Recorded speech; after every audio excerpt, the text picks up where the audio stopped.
नमस्कार दोस्तों, स्वागत है आपका। हम मीरा केली नाम की एक लड़की की कहानी देख रही है दोस्तों। जिन्होंने ये पहला भाग नहीं देखा है तो मैं इतना ही कहूँगा कि आप पहला भाग देखिए और उसके बाद ये भाग देखिए, क्योंकि इसकी आधी कहानी मैंने उसमें कही है और उसके आगे क्या हुआ इसके बारे में आज के भाग में हम देखने वाले हैं दोस्तों। तो ये जो लड़की थी जिसका नाम मीरा केली था, उसने अपने आप को एक पहले जन्म में इस तरह से देखा कि वो एक नर्स और बाद में एक डॉक्टर बन गई थी। और उसको सोवियत संघ, दूसरा विश्व युद्ध जब हुआ तब सोवियत संघ के एक जासूस के तौर पर उसको कहा गया कि तुम जर्मनी जाओगी और वहाँ के जो बड़ी अधिकारी है उनको फंसा कर जितना हो सके तुम, अगर उनके जान ले सके कि पॉसिबल होगा तुम्हें, तो तुम उसकी जहर देकर जान लोगी ताकि इन सारी चीज़ों से इनको मदद मिले दोस्तों, मित्र राष्ट्र को। तो इस तरह से उसके सामने टास्क दिया गया था और वो अपना देश छोड़कर जाने के लिए सोच रही थी। और ऐसे में उसका जो प्रेमी था दोस्तों वो भी उससे छूट गया था और उसको भी बहुत दुख हुआ था इसको छोड़ने के लिए। और इसके बाद की जो कहानी है दोस्तों वो आज देखेंगे। सबसे पहले तो उसने जो पहला पास्ट लाइफ रिग्रेशन किया था दोस्तों वो अपने घर पर ही किया था। और दूसरी बार जब पास्ट लाइफ रिग्रेशन इसने किया वो डॉक्टर ब्रायन विजी की एक इंस्टीट्यूट है जिसका नाम है ओमेगा। वहाँ पर सामूहिक तौर पर बहुत सारे लोगों पर एक ही वक्त में पास्ट लाइफ रिग्रेशन किया जाता है। तो तब उसने जो बाकी की जो यादें हैं दोस्तों वो उसने बाद में जब पास्ट लाइफ रिग्रेशन अपना करवाया था तब उसको बाकी की जो कहानी है वो पता चली कि इस लड़की के साथ आखिर क्या हुआ। बाद में उस लड़की के साथ क्या हुआ दोस्तों कि वो अपने प्रेमी को छोड़कर उसने फ़ैसला किया था कि हाँ वो जर्मनी जाकर ये अपना जो उसको काम दिया है वो ज़रूर करेगी। और इस तरह से वो जर्मनी गई। ऐसे जो जासूस होते हैं उनको बहुत ही अच्छी ट्रेनिंग दी जाती है कि किस तरह से हालात के साथ निपटना है, किस तरह से लोगों को अपने प्यार के जाल में, जो लड़कियाँ है होती है उनको भी प्यार के जाल में किस तरह से फंसाना है, किस तरह से अपने अंदर का जो हुनर है उसको अंदर बाहर लाकर अपने को जो काम निकलवाना है उसे किस तरह से निकलवाना है। तो इस तरह से वो सारी जो चीज़ें हैं वो बखूबी बहुत ही अच्छे तौर पर वो जानती थी दोस्तों। और उसने दोस्तों इस तरह से काम किया कि एक बहुत ही बड़ा जो जर्मन अधिकारी था उसको अपने पैर में की जाल में फंसाया और उसके साथ दोस्तों शादी की। और उसने बहुत अच्छे से अपना काम किया दोस्तों जासूस का। वो जितना हो सके इंफॉर्मेशन अपने देश के लोगों को वो पहुंचाती थी। और उसके बाद क्या हुआ दोस्तों, उसने 2-3 अधिकारियों को मारा भी। और उसके बाद एक ऐसी घटना हुई दोस्तों कि वहाँ के जो जर्मन अधिकारी थे उनको पता चला कि ये हमें फंसा रही है या फिर ये दुश्मनों की जासूस है। तो उसके बाद उसने एक ऐसी झलक देखी कि ये दोस्तों एक जंगल में अकेले ही दौड़ के जा रही है और इसके पीछे बहुत सारे लोग लगे हैं।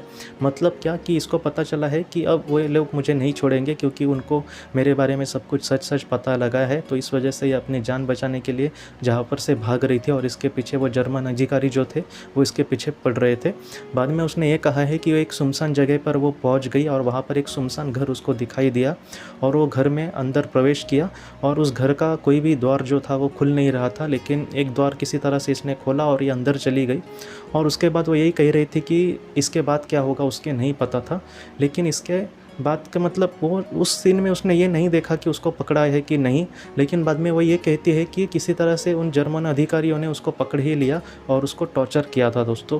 उस जीवन में उसको बहुत ही ज़्यादा टॉर्चर किया गया दोस्तों। उसको यही पूछ रहे थे वो कि तुमने ये किसके कहने पर किया है या फिर और भी कोई जासूस हमारे यहाँ पर भेजे हैं क्या, अगर वो जासूस भेजे हैं तो वो कौन कौन है, इसके बारे में बहुत ही सविस्तर से उसको इन्फॉर्मेशन उससे ली जा रही थी। लेकिन फिर भी ये नहीं दे रही थी दोस्तों।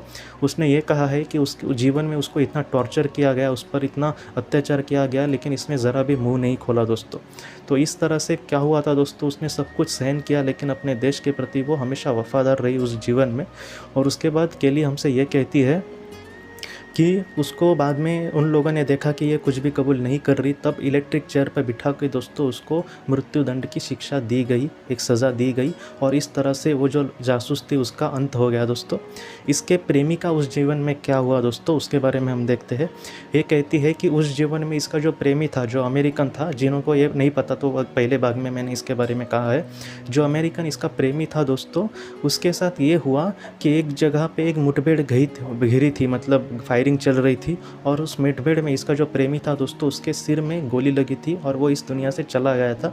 मतलब अगर देखा जाए तो दोनों का जो अंत था, एक तो ये एक दूसरे के साथ मिल नहीं पाए और उन दोनों का जो अंत था वो बहुत ही बुरा हुआ था दोस्तों। और दोनों को भी वो नहीं करने को मिला था जिसके लिए उनकी मतलब जो दिल की जो इच्छा होती है वो उनको मन नहीं मिला था करने। लेकिन अगर हम मीरा की बात करें तो उसने अपने जीवन में अपना जो काम था दोस्तों उसको बहुत ही अच्छे से निभाने की कोशिश की थी। और वो एक हम कह सकते हैं कि देश के लिए उसने जान दी थी उस जीवन में। और इस जीवन में अभी वो ये कहती है कि जिस प्यार को उसने अधूरा छोड़ा था वो प्यार को इस जीवन में वो पूरा करने के लिए आई है। इस कहानी में आपको आखिर में इतना ही कहूँगा दोस्तों, आपको भी बहुत ही आश्चर्य होगा ये बात सुनकर। फ़िलहाल जो मीरा का जो जन्म है, उस जीवन में उसका जो पति है दोस्तों, उसको 2 चीज़ों की बहुत डर लगता है। उस पति को 2 चीज़ों का जो डर लगता है उसमें कि पहली चीज़ ये है कि कहीं ये अपनी बीवी को छोड़ ना दे, या फिर मतलब वो उसकी जो बीवी है, मतलब ये जो मीरा है, वो उससे बिछड़ ना जाए। पहला उसको इसका डर लगता है, और दूसरा उसको इसका डर लगता है दोस्तों कि उसके सर में कहीं गोली ना लग जाए। तो आप समझ जाइए, उस किताब में भी डायरेक्ट ये सारी चीज़ें खुलकर नहीं कही गई है, लेकिन हमें समझ में आता है कि वो जो पति था, उनका जो प्यार अधूरा रह गया था उस जीवन में, वो प्यार आज पूरा हो गया दोस्तों, और वो एक दूसरे के साथ बहुत ही अच्छी ज़िंदगी बिता रहे हैं। आज की जो कहानी है दोस्तों, वो सचमुच इतनी अद्भुत है, मुझे भी बहुत अच्छी लगी। और ये जो कहानी है दोस्तों, वो एक सच्ची कहानी है। ये कहानी हमें बहुत कुछ सिखाती है। सबसे पहली चीज़ ये सिखाती है कि अगर आज भी इस जीवन में हमसे कोई बिछड़ा है, जिससे हम सच्चा प्यार करते थे, कोई भी हो, हमारा वो हो बेटा हो, पति हो, कोई भी हो, हमारे माता पिता हो, तो मैं आपसे फिर से कहता हूँ दोस्तों, मैं हमेशा ही आपसे कहता हूँ, लेकिन आज के जो कहानी है वो हमें और भी ज़्यादा इसमें हमें यकीन दिलाने के लिए पूरी तरह से सक्षम है।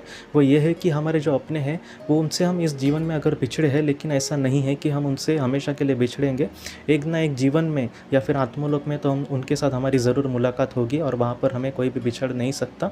इस तरह से अगर हम एक दूसरे के साथ इस जीवन में दूर गए हैं तो ऐसा जीवन ज़रूर आएगा। इसी कहानी को आप लेकर चलो कि उस जीवन में बहुत मर्यादाएँ थी दोनों के सामने, लेकिन आज के इस जीवन में वो दोनों बहुत ही अच्छे से अपनी ज़िंदगी जी रहे हैं दोस्तों। ये जो कहानी है वो सबसे बड़ी अगर कोई सीख देती है तो यही है कि हमारे जो अपने हैं, जिनसे हम सच्चा प्यार करते हैं और जो हमसे सच्चा प्यार करते हैं, वो हमेशा हमारे साथ रहेंगे। उनको लेकर हमें चिंता करने की ज़रूरत नहीं है। जो भी हमारा कर्तव्य है उसको हमें लेकर आगे बढ़ने की कोशिश करनी होगी दोस्तों। आज की इस कहानी को लेकर अगर आपके कोई भी सवाल हो तो आप ज़रूर पूछें, जितना हो सके मैं उसका आपको जवाब देने की कोशिश करूँगा। हम अपनी अगली वीडियो में मिलते हैं। आप अपने परिवार का ख्याल रखना। आपका बहुत बहुत धन्यवाद।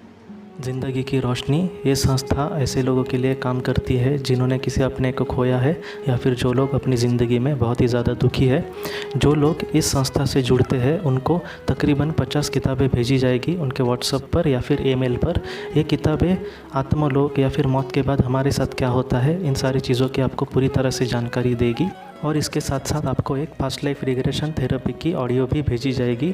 इस ऑडियो की मदद से आप घर बैठे अपनी पास्ट लाइफ रिग्रेशन करने की कोशिश कर सकते हो। बहुत लोग पास्ट लाइफ रिग्रेशन थेरेपिस्ट के पास किसी कारण के वश नहीं जा सकते, तो ऐसे लोगों के लिए मदद के लिए ये ऑडियो तैयार की गई है। तो आप ज़रूर इस संस्था से जुड़े। इस संस्था से जुड़ने के लिए सामने जो व्हाट्सएप का नंबर दिया है, आप कृपया उस पर संपर्क करें। आपका बहुत बहुत शुक्रिया।